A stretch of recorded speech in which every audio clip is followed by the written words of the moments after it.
ያፌት እንግዲህ በኃይለኛው አደጋ ደርሶበታል። በጣም ያሳዝናል።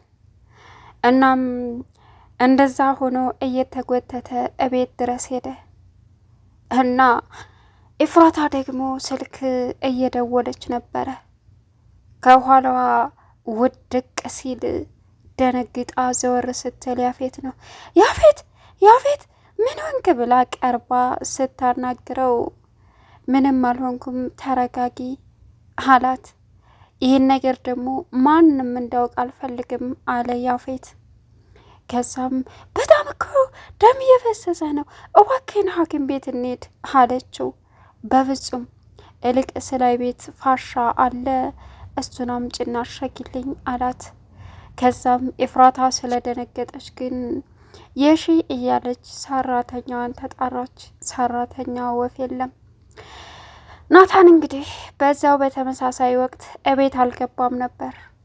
ቤዛና ጽዮን በጣም ተጨንቀው እያሉ እቤት ባለመምጣቱ ሉሊትም ነገር ማቃጠሯን ለያፌት ደውላ አንተ ምን አለብህ ተኛ፣ ትናንት ያፌት እኮ ናታን እኮ ቤት አልዋለም፣ አንተ ስራ እንደሄድክ ምናልባት ከኤፍራታ ጋር ውሎ እንደው ብዬ ነው አለችው።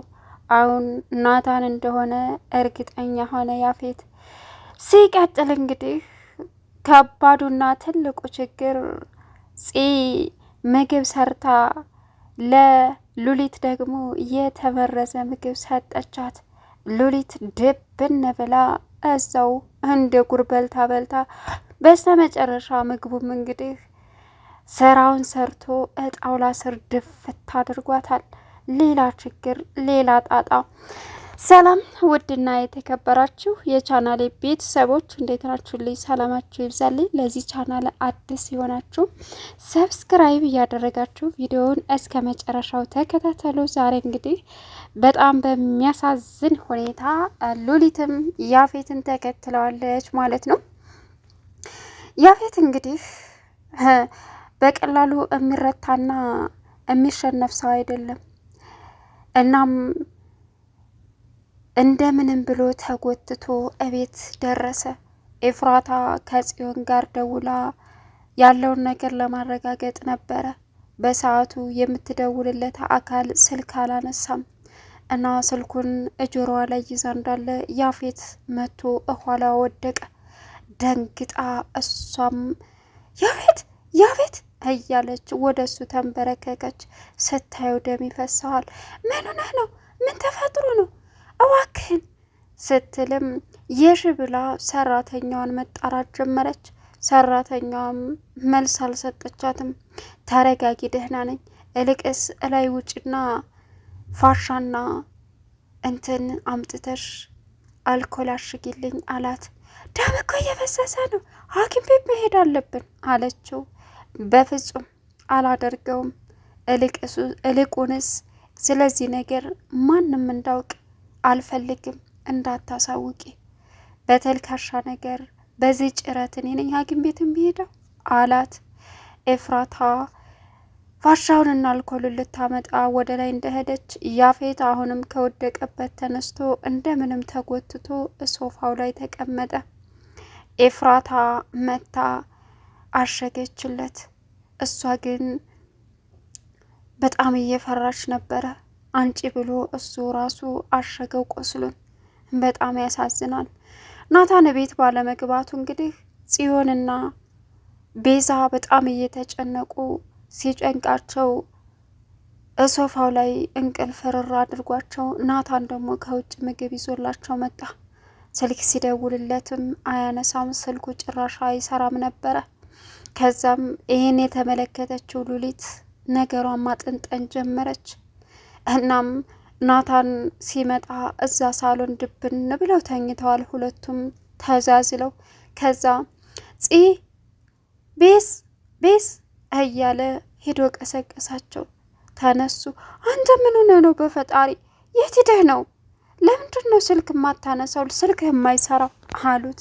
አስጨነከን እኮ ሲሉትም በጣም ይቅርታ፣ እኔ እኮ ስራ እየሰራው ስለነበረ ድርጅት ውስጥ ስለነበርኩኝ ግዴታ ብዙ የሚሰሩ ስራዎች ስላሉ ስልኬን አጥፍቼ መጨራረስ እንዳለብኝ ስላመንኩ ነው አለ።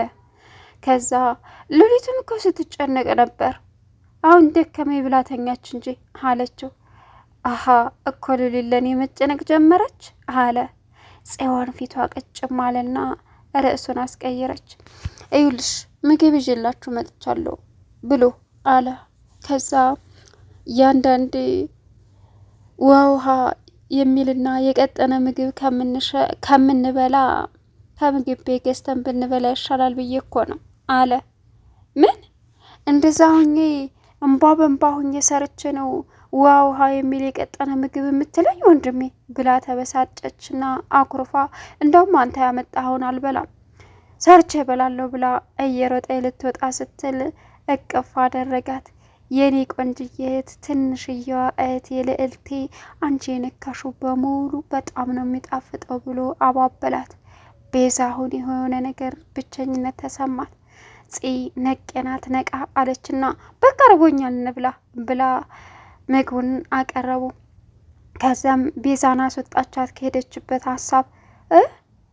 እኔ እኮ በልቻለሁ፣ ለእናንተ ነው ይዤ የመጣሁት፣ አሁን ደክሞኛል ልረፍ፣ ልብስ ልቀይር አላቸው። እሺ አሉት። ከዛም ናታን ስልክ እያወራ ነበር እና ቤዛ እላይ ወጣችና ስትፈልገው አጣችው። ናታን ብትለውም ስልክ እያወራህ ነበር። ቤዝ ምን ነው እንዲህ ልጅ ምን እያሰበ ነው? ጠዋትም ሳይነግረን ወጣ። ምንድን ነው አምሽቶ መጣ አለች። ይቅርታ ቤዝ ስትጣሪ ሰምችሻለሁ፣ ግን ስልክ እያወራው ስለነበረ አላት። እና ቤት ብትለኝስ? አይ ይቅርታ ስልክ እያወራው ስለነበረ ነው፣ በቃ ደህና ደሪ ብሏት ሄደ። እሺ ደህና ደር አለችው። ከዛም በኋላ ላይ ደግሞ ጧት ሲነጋ እንግዲህ ሉሊት ሆዬ ለያፌት ደውላ ነገር ማቀንቀን ጀመረች። 2 ጊዜ ዘጋባት። በሶስተኛው አነሳልና አንድ ሰው 2 ስልክ አላነሳልሽም ማለት አይፈልግሽም ማለት ነው። ስለዚህ ምንነሽ ነው? አሁን ወደ ቀጥታ ወደ ስራሽ ግቢ፣ ወደ ሀሳብሽ አላት። አቶ ያፌት አንተ ምን አለብህ ተኛ እንጂ አለች። ምንድን ነው የምትይው አላት። ይኸውልህ አቶ ያፌት ትናንትና ናታን ቤት ውስጥ አልዋለም፣ አምሽቶ ነው የመጣው። ስልክ ቢደወልለትም የለም። ምናልባት ከፍቅረኛው ጋር ከኢፍራታ ጋር ውሎ ከሆነ አንተ ስራ ውለህ ብዬ ነው አለችው። ምን አለ? አዎ እንደዛ ነው። ከዛ እጆሮዋ ላይ ዘጋባት። ወይዘሮ ሉሊት እስከ ዛሬ ባታስቢልኝም አሁን አስበሽልኛል። ናታን ሰለሞን አሳይሃለሁ አለ። አይገርምም? ኢፍራታም ምግብ ልስራለህ ብላ እስከምትድን እንከባከበሃለሁ ብላም እንዲሁም ደግሞ መረጃ በስልኳ ውስጥ ይዛለች። ያፌትን አብረን መስራት አለብን፣ የስራ ባልደረባ መሆን አለብን፣ አሁን አንድ እኩል መሆን አለብን አለች። ስልኩ የተደወለው ለያፌት ነበር። ያፌት ራሱን ስቶ እንደወደቀ ከዛ የሱ ሚስጥር ልቅም አርጋ ሰምታ በስልኳ መረጃውን ልካለች።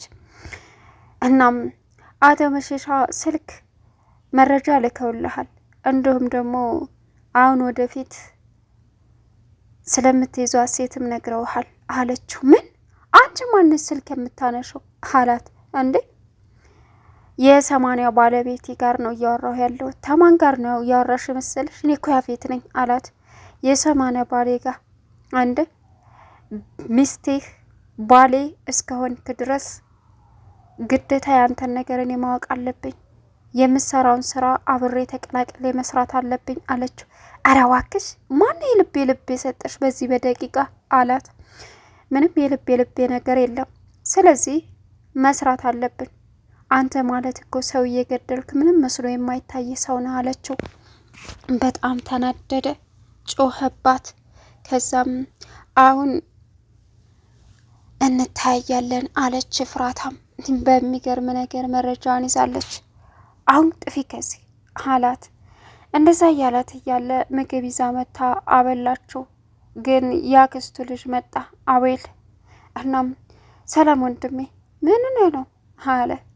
ማኑ እንደዚህ ያደረገው ሲለውም ኤፍራታ እኮ ደውላ ጠፋብኝ ቀረብኝ ብላ ስትነግረኝ እንደዚህ የተጎዳ አልመሰለኝም ነበር አለው። አዎ ምንም አልሆንኩም ደህና ነኝ አለ። ግን እነማን ናቸው እንዳያረጉህ አለው። ለጊዜው እደርስበታለሁ። ጨለማ ተደብቆ እኔን መውጋት ምን እንደሆነ አሳያቸዋለሁ። ይሄ ወንድ አይደለም ጨለማን ተገድፎ እኔን እንደማረግ አለ። ኦ ያ ወንድ እኮ አስበሃል? ያንተ ሰው ቢኖሩ አልቆለታል። በዛ ላይ ደግሞ አለ አይደል? አረ ይመቸ አለ። ምን አልክ? ጥፋ ከዚህ አለው። እንደ ምን አልኩ? አንተ ደግሞ ክብር አይወድልህም። እኔ ሚስት ደውላ እንድኮነ ስትለኝ ነው እንጂ የመጣሁት አንተ ድሮ ምንን እንደማትፈልገኝ አውቃለሁ አለው። ሳልደውልልህ እዚህ ቤት ድርሽ እንዳትል አለው። እሺ አለ። እኔ ሳስበው የወጋው ወይ ዳግም ደግሞ እንዲሁም ደግሞ ያክስቱ ልጅ ይመስለኛል። ግን የፈረደበት ናታን ነው እየተባለ ነው። በጣም ይከብዳል። እናም ሉሊት እንግዲህ ለያፌት ነገር ስታቀራቅር ጽዮን ሰምታታለች። ከዛም በሩን ከፍታ ገባችበት። አንቺ እየተከታተልሽኝ ነው እንዴ አለቻት። ደግሞ በዚህ በጠዋት ስለምን ትዳር ነው የምታወሪው? ከማን ጋር እያስመሰልሽ ነው አለቻት። እየተከታተልሽ ነው አለችና ስትፈልጊ ፈጠጥ ብለሽ ቀለሜ እስከሚለቅ ትመለከችኛለሽ፣ ስትፈልጊ ታስተነግጥኛለሽ። ቆይ ምንድን ነው ከኔ የምትፈልጊው አለቻት። ከዛም አይ ምንም ብላ ጸጉሯን ነካ ስታረጋት ደንግጣ እየበረረች ቦርሳዋን ጥላ ሂዳ ተመልሳ መታ ወሰደችው። እንግዲህ ናታን ደግሞ በሰዓቱ ልብሱን ቀይሮ በጠዋት ወጥቷል። ከዛም ቤዛ ስትነሳ የናታንን የቤት ጫማ አገኘች። እንዴ የናታን ጫማ እዚህ ምን ይሰራል? ይሄ ልጅ ምን እያሰበ ነው? ምን እያደረገ ነው? ማታም ሽቶ መጣ፣ አሁን ደግሞ በሌሊት እየወጣ ያለው ምን አስቦ ነው አለች ቤዛ። ከዛም ልብሷን ለብሳ ቀውጥ ብላ ወደ ታች ስወርድ ጽዮን ደግሞ ሳሎን ሆና በጣም አስባና ተክዛ ነበር። ምን ነሽ ነው አለቻት። ምንም ልትሸውጂ ባልሆነ እኔ እኮ ስላንቺ ጸባይ አውቃለሁ። እንደዚህ ተክሰሽ ምን ነሽ ነው አለቻት። ምንም ዝም ብዬ ነው። የእውነት ምን እያሰብሽ ነው? የሆነ ተንኮልማ አለሽ አለች። አረ ምንም የለም። እንዴ እልቅስ አንቺ እንደዚህ ዘንጠሽ የት ልትሄጂ ነው አለቻት። እኔማ ትንሽ እምወጣበት ቦታ አለ አለች። እንደዚህ አስዘንጦ የሚወጣ ቦታ አለቻት። አዎ ከኔ እየተደበቀ ነው አለች። አይ አይደለም ኖርማል ነው፣ አልቆይም አሁኑ ነው የምመጣው። እና አንቺም ወንድሜም ወጣችሁ እኔም ቤት አስታቅፋችሁ ልትሄዱ? ምን ነው እኔም ወጥቼ የቤት ነገሮችን ገዛዝቼ እመጣለሁ። ቆንጆ ምግብ፣ የሚገርም ምግብ ሰርቼ ነው የምጠብቃችሁ አለቻት። የምርሽን ነው? አዎ አለች። ግን የሚገዛዛውን ነገር ታውቂያለሽ አለቻት። ይሄ ደግሞ ምን ማለት ነው? ያምሻል እንዴ? አታስቢ እገዛለሁ አለች። ከዛ ጽዮንም እሱቅ ገዛዝታ ስትመለስ ኤፍራታ ደወለችላት። የተፈጠረውን ነገር ስትነግራት የኔ ወንድም እንዲህ አያረግም ብላ ስልኩን ዘጋች እና አሁን ሀሳብ ላይ ናት። ሲቀጥል በተለየ ነገር አለባበሷም ምግብ አሰራሯም እኔ ነኝ ያለ ጽዮን ሰርታ ቆየቻቸው። ወንድሟ ናታን ሲመጣ በጣም ተደሰተ። ቤዛም ማመን አቃታት። ሁሉም አቅርበው ሲበሉ ሉሊትም መታ የኔስ ምግብ አለች። ለኔ ሳህን የለም አለች። እሺ ቆይ እንደምትመጪ አላሰብኩም ነበረ ብላ ጽዮን ገብታ ያንን ምግብ ለሉሊት ሰጠቻት። ሉሊትም ርቦኝ ነበር፣ ይሄማ ተመላላሽ ሰራተኛ ነው እንጂ የሰራው አንቺ አይደለሽም አለች። ተመላላሽ ሰራተኛ ነው የሰራው እያለች ሉሊትን በደንብ መመልከት ጀመረች። ሉሊትም አሁን ለምንድን ነው እንደዚህ የምታይኝ አለቻት። ከዛ ብሉ እያለች ያንን ምግብም እርቦኝ ነበር እያለች ሉሊትም ድብን አርጋ በላችሁ። ከዛ በኋላ አረ ወዲን እያመመኝ ነው። ምንድን ነው? እኔም ብቻ ነው የሚያመው? እናንተንስ አያማችሁ? እያለች በገዛጇ እንግዲህ እዛው ጣውላው ስር ክርበት ብላ ቀረች። የሉሊት ሁኔታ በጣም ነው ያሳቀኝም ዘና ያረገኝም። ሉሊት አሁን ሐኪም ቤት ውሰዱኝ እያለች ትቀባጥራለች። ጽዮን ደግሞ በደስታ ሳቀች።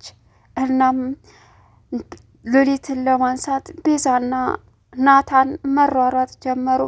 እንግዲህ ናታን ቢኒን አስጠነቀቀው። ስለሄዱበት ነገር ብቻ አውርተው ስለ ገኒም ጠየቀው። ገኒ በጣም እንደታመመች ነፍስያቷ ነገረው። እናም እንድናት ሲለው ቢኒ ተነጋገርን አይደል?